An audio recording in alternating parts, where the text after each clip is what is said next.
Gusto mo ba makipagpalit? Pwede. Sure ka? Oy. Gawan kita. So, arcade tayo. Seryoso? Seryoso ha? Gusto mo?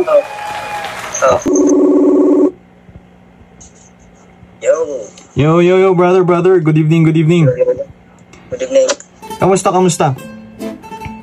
Ilang? Patawag ka? Teka, medyo nahihiya ako magtanong pero sige, eto, nakakapalan ko na mukha ko. Napanood mo yung bro, yung last na content na ginawa ko? Yung last video mo? Yung painting. Matik. Naisip ko kasi bro, kasi medyo hindi rin ako nakapaggawa ng content o hindi ko na nailabas yung painting sa labas, nakapagtanong-tanong. Ngayon naisip ko, since nasa digital age naman tayo, itawag ko nga sa tingin ko worth it yung mga items nila na pwede kong ipagpalit. Ngayon naisip kita kasi nga nakita ko naman yung mga gawa mo online. Ang tanong, gusto mo ba makipagpalit? Pwede. Sure ka? Oy. May hawak ka bang painting ngayon na gusto mong ipalit sa painting natin? Wala pa. Sold na kasi lahat. Kasi pinapabid ko. So, pwede naman gawan kita. So, arcade tayo. Uy! Seryoso? Seryoso ha? Gusto mo?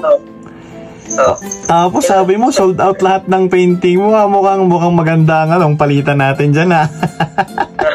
Pero okay yun. Okay, so, makikipag-trade ako, pero gagawin mo muna. Tama ba? Oo. Nice. Mga by next week na. Ay, bilis ha. Challenge yun, brother. Challenge. Gagawan mo ako. Well, it's going to be a surprise. Masaya din kasi antayin namin kung anong gagawin mo. Ayun bro, gusto lang kitang ipakilala sa audience. Magpakilala ka naman saglit lang ng konti. Pangalan mo. Tapos, tagasan ka. Surprise natin yung audience kung tagasan ka. Tapos, ilang taon ka na at bakit ka nagpipinta ngayon. Alright brother, take the stage. Hello guys. So, I'm from Bukidnon. So, my name is Junico V. Baterna. So, you can follow my Facebook page, Art for Anywhere. So, masali din ako sa mga art exhibit. So, yung mga artwork ko, sinabi ko kanina na artwork ko lahat is na-sold po. So, dahil pinapabid ko kasi nag-aaral pa kasi ako. First year college. Yun lang din kasi yung hanap buhay ko for now. So, nag-start ako ng painting since 2024, mga by February. I think, ayaw ko mag-paint. So, ayun, nakapag-paint ako. Noon, nag-charcoal ako. Nag-charcoal painting since 2017 until mga 2022. So, nakapag-stop ako mga 2023. So, akala ko noon is wala akong future dito, but now I know na meron pala. Alright brother, maraming salamat. Nagulat talaga ako. Akala ko medyo matagal pa kitang kukulitin kung pwede kong i-exchange yung painting ko sa'yo eh.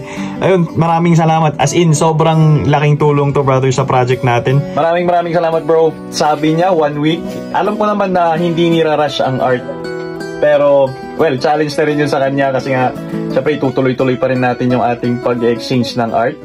And, again bro, ipa-plug ko yung social media niya, ilalagay ko sa comment section, tapos ilalagay na rin natin dito sa screen. So ayun, mukhang mabilis yung tawag natin. Akala ko talaga mahihirapan ako or akala ko kukulit-kulitin ko pa siya. And nakahanda naman na worst case scenario, akala ko hindi siya papayag. Pero, well, ang saya kasi pumayag siya. And excited na ako kung anong gagawin niyang painting para sa atin. And gaya nga ng sinabi ko, hindi naman nirarush ang art. So, sabi niya 1 week, but let's give him time.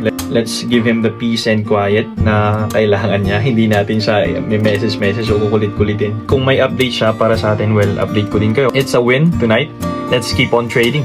Well, I'll see you guys tomorrow. Peace!